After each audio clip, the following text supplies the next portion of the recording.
Spirituality means waking up. Most people, even though they don't know it, are asleep. They're born asleep, they live asleep, they marry in their sleep, they breed children in their sleep, and they die in their sleep without ever waking up. They never understand the loveliness and the beauty of this thing that we call human existence. You know, all mystics, Catholic, Christian, non-Christian, they're all unanimous, no matter what their theology, no matter what their religion, they're all unanimous on one thing. And that one thing is, all is well. All is well. Everything's in a mess. And all is well. Strange paradox. But tragically, most people never get to see that. They never get to see that all is well because they're asleep. They're in a nightmare. You know, talking about sleeping reminds me, last year on Spanish television, I saw a nice little story. There's this elderly gentleman who knocks at the door of his son, who's fast asleep. He says, "Jaime, wake up." And Jaime says, "I don't want to get up, Papa." And the old man says, "Get up, you've got to go to school." And Jaime says, "I don't want to go to school." "Why not?" says the old man. "Because first, it's so dull. Second, the kids all tease me. And third, I hate school." So the old man says, "I'm going to give you 3 reasons why you must go to school. First, because it is your duty. Second, because you're 45 years old.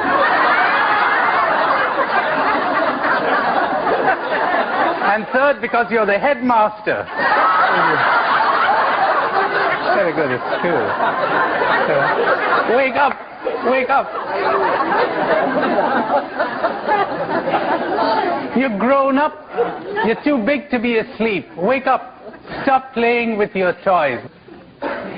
Most people tell you that they want to get out of kindergarten, but don't believe them. Don't believe them. All they want for you to do is to mend their broken toys. Give me back my wife. Give me back my job. Give me back my money. Give me back my reputation, my success.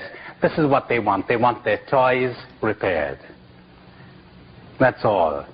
Now, even the best psychologists will tell you that. They'll tell you people don't really want to be cured. What they want is relief. A cure is painful. Waking up is unpleasant, you know. You're nice and comfortable in bed, and at least as long as you're asleep, it's irritating to be woken up. That's the reason why I told you the wise guru will not attempt to wake people up. I hope I'm going to be wise these days and make no attempt whatsoever to wake you up if you're asleep. None of my business. My business is to do my thing, to dance my dance. If you profit from it, fine. If you don't, too bad. As the Arabs say, the nature of the rain is the same, but it grows thorns in the marshes and flowers in the garden.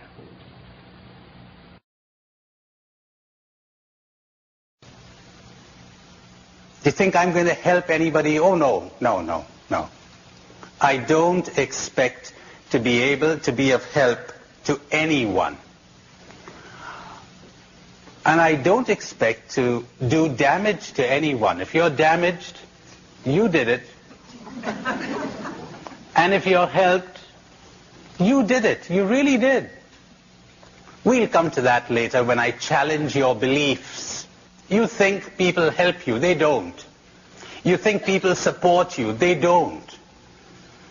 I had an interesting example of a woman in a therapy group. She was a sister. She was a religious. And she said to me, you know, I don't feel supported by my superiors. Listen to this one now. And I said, what do you mean by that? And she said, well, look at my superior, the provincial superior. She never shows up at this novitiate where I am. She never shows up, never says a word of appreciation. So I said to her, all right, let's do this. I know your provincial superior. Let's do a little role-playing. I know exactly what she thinks about you. How would that be? And she said, fine. All right. So I said, you know, Mary, acting the part of the provincial superior now, I said, you know, Mary, the reason why I don't come to that place you're in is that's the one place in the province that's trouble-free. No problems. I know you're in charge, so all is well. How do you feel now? And Mary said, I feel great. I said, all right, now would you leave the room for a minute or two? This is part of the exercise. So she did. When she was away, I said to the group, I'm still Sister Mary Jane the Provincial, okay? Mary out there is the worst novice directress we've had in the whole history of the province. In fact, I don't go to the novitiate because I can't bear to see what she's up to. Oh, it's awful. And if I tell her the truth, she's only going to make those novices suffer all the more. We're getting somebody to take her place within a year or two. We're training someone. So in the meantime, I sort of say these nice words to her and keep her going. What do you think of that? They said, well, it's the only thing you can do. All right. Come on in, Mary. So Mary comes in. How do you feel? She says, I feel great. You feel supported by your superior? Yeah, I feel supported. Question. Who was supporting Mary?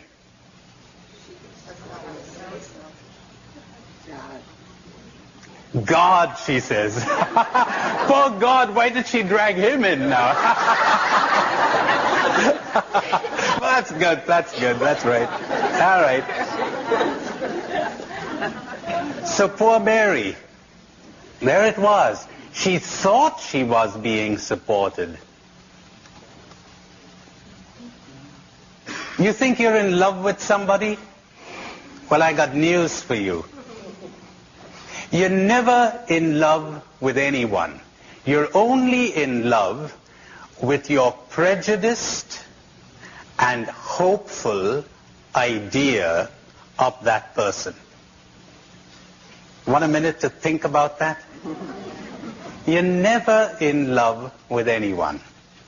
You're in love with your prejudiced idea of that person, with your hopeful idea of that person. Are you really in love with the person? Well, how come you fell out of love? Your idea changed, didn't it? How could you have let me down when I trusted you so much? Did you really trust me? You never trust anyone. Come off it. That's part of the brainwashing of your society and mine. We never trust anyone. You're only trusting your judgment about that person. So what are you complaining about? You don't like to say, my judgment was lousy. That's not very flattering to you, is it? So you prefer to say, how could you have let me down? So there it is. People don't really want to grow up. People don't really want to change. People don't really want to be happy. As someone has said so wisely, don't try to make them happy. You'll only get into trouble. Like the guy who gets into a bar sits down and he sees this fellow with a banana in his ear.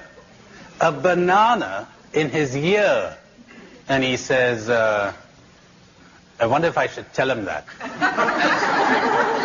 And he thought, none of my business. And he thought, maybe I ought to tell him. So after he had had a drink or two, he says, excuse me, you got a banana in your ear. So the guy says, what? He says, you got a banana in your ear. What was that? You got a banana in your ear. He said, talk louder, I got a banana in my ear. It's useless. Give up, give up, give up. Say your thing and get out of here. And if they profit, that's fine. And if they don't, too bad.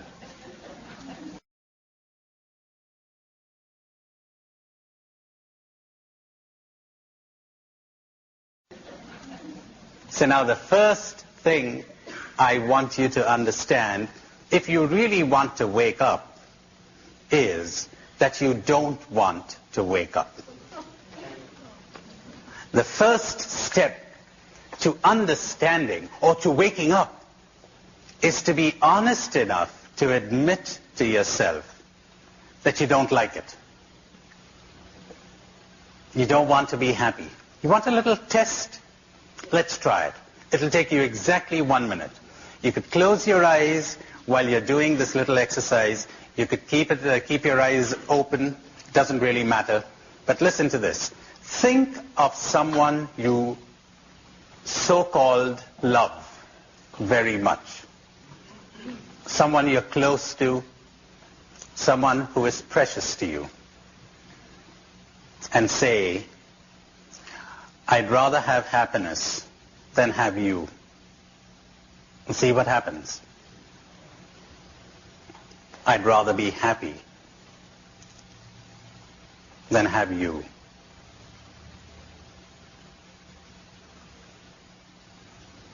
If I had a choice, no question about it, I'd choose happiness.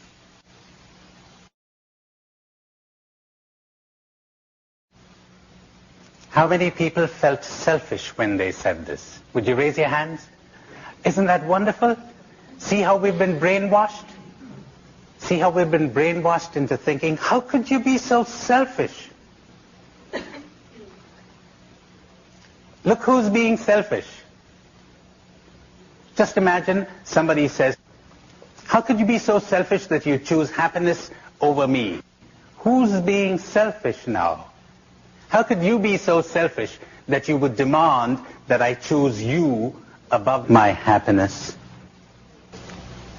When I was a child in the 8th grade, a Jesuit cousin of my mother gave the Priori at the Jesuit Church in Milwaukee, and he opened each of the conferences with this word, for the test of love is sacrifice, and the gauge of love is unselfishness. So I think you should love the person. That's marvelous. She speaks about a Jesuit who says, the test of love is sacrifice. And the gauge of love is selflessness, unselfishness. But now tell me, would you want me to love you at the cost of my happiness? Yes. She said yes. Isn't that delightful? You're great. You're tremendous. You're tremendous.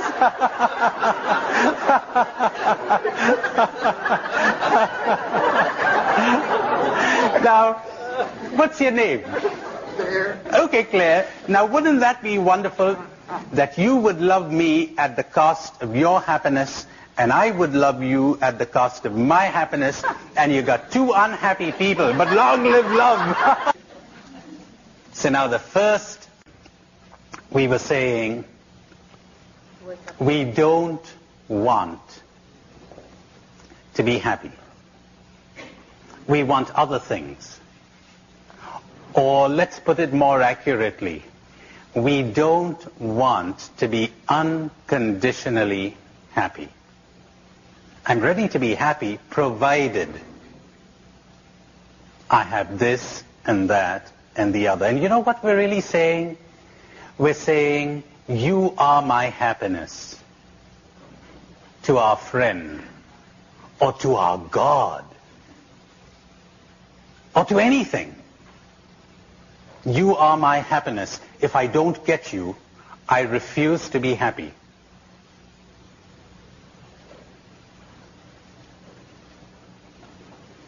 And it's so important to understand that. Yes. Give me your name. Jenny. Jenny. Yes, Jenny. Is it so much that we don't want to be happy, or that we cannot imagine being happy without all those things? All right, that's pretty well put.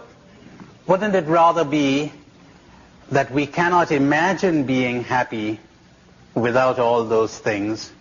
That's pretty accurate, Jenny. Yes. And that's the reason why we don't want it. Because we cannot conceive of the fact that we would be happy without all of those things. We've placed our happiness, we've been taught to place our happiness in all of those things. So that's the first thing we need to do if we want to come awake, which is the same thing as saying, if we want to love, if we want freedom, if we want joy and peace and spirituality. In that sense, spirituality is the most practical thing in the whole wide world. I challenge anyone to think of anything more practical than spirituality as I have defined it. Not piety, not devotion, not religion, not worship. Spirituality, waking up. Wake up. Look at the heartache everywhere. Look at the loneliness. Look at the fear, the confusions, the conflicts in the hearts of people. Inner conflict, outer conflict. Suppose somebody gave you a way of getting rid of all of that. Suppose somebody gave you a way of stopping that tremendous drainage of energy, of health, of the emotions that come from these conflicts and confusions. Would you want that? Suppose somebody showed us a way where we would truly love one another and be at peace at last. Can you think of anything more practical than that? But here you have people thinking that big business is more practical, or politics is more practical, or science is more practical. What's the earthly use of putting a man in the moon when we cannot live on the earth? Is psychology more practical? Nothing is so practical as this. What can the poor psychologist do? He can only relieve the pressure. I'm a psychologist myself, and I practice psychotherapy. But you know, I have this great conflict within me when I have to choose sometimes between psychology and spirituality. I wonder if that makes sense to anybody here. It didn't for many years. All right, I'll explain that. Why would you have to choose? I'll explain that. You know, it didn't make sense to me for many years until I suddenly discovered that people have to suffer enough emotionally before they're ready to wake up. And what I was doing as a psychotherapist was easing the suffering. People have to suffer enough in a relationship that they'd get disillusioned with all relationships. Isn't that a terrible thing to say? They've got to suffer enough in a relationship before they wake up and say, I'm sick of it. There must be another way of living than depending on another human being. And what was I doing as a psychotherapist? They were coming to me with their relationship problems, with their communication problems, etc. And sometimes that was a help, and sometimes I'm sorry to say it wasn't, because it kept them asleep. Maybe they should suffer a little more. Maybe they ought to touch rock bottom before they say, I'm sick of it all. It's only when you're sick of your sickness that you'll get out of it. Most people, they go to a psychiatrist or a psychologist to get relief. To get relief. You know the story of little Johnny who was mentally... They said he was mentally retarded, the poor kid. But he evidently wasn't, as you learn from the story I'm going to tell you, because he goes to modeling class in a school for special children, and he gets plasticine, and he's modeling it. He takes his little lump of plasticine and goes to a corner of the room, and he's playing with it. So the teacher goes up to him and says, "Hi, Johnny." And Johnny says, "Hi." And she says, "What's that you got in your hand?" He says, "This is a lump of cow dung." She says, "What are you making out of it?" He says, "I'm making a teacher." The teacher thought, little Johnny has regressed. She saw the principal passing by in the corridor, and she said, "Johnny's regressed." So the principal goes up to him and says, "Hi, son." And Johnny says, "Hi." He says, "What have you got in your hand?" He says, "A lump of cow dung." So what are you making out of it? And he says, "A principal." Well, the principal said, "This is the case for the school psychologist." Sent to the psychologist. The psychologist was a clever guy. He goes up, he says, "Hi." And Johnny says, "Hi." He says, "I know what you got in your hand." "What?" "A lump of cow dung." He says, "Right. And I know what you're making out of it." "What?" "You're making a psychologist." "No, not enough cow dung."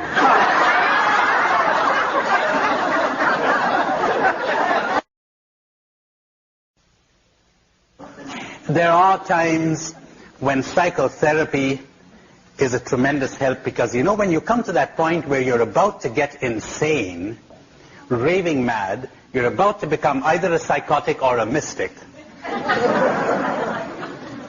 Because that's what the mystic is. You know one sign that you've woken up? You're asking yourself, am I crazy or are all of them? It really is. Because they're crazy. The whole world is crazy.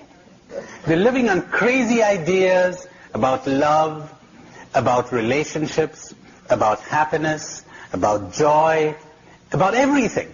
They're crazy. To the point that I've come to believe that if everybody is saying something, you can be sure it's wrong. Sure. Every new idea, every great idea, when it first began, was in a minority of one. That guy called Jesus Christ, minority of one. Everybody was saying something different. Buddha, minority of one. Everyone was saying something different. In fact, it's even worse. I think it was Bertrand Russell who said, every great idea starts out as a blasphemy. That's well and accurately put. You're going to hear lots of blasphemies during these days. He hath blasphemed. Because they're crazy. They're lunatics. And the sooner you see this, the better for your mental and spiritual health. Don't trust them. Don't trust your best friends. Get disillusioned with your best friends. They're very clever, as you are when you're dealing with everybody, though you probably don't know it. Oh, you're so wily and subtle and clever. You're putting on a great act. I'm not being very complimentary, am I? But you want to wake up. You're putting on a great act, aren't you? And you don't even know it. You think you're being so loving. Ha ha. Whom are you loving? Even when you go in for self-sacrifice, as Claire was telling us a little while ago. Gives you a good feeling, doesn't it? Me, I'm sacrificing myself. I'm living up to my ideal. Boy, you're getting something out of it, aren't you? You're always getting something out of everything you do until you wake up.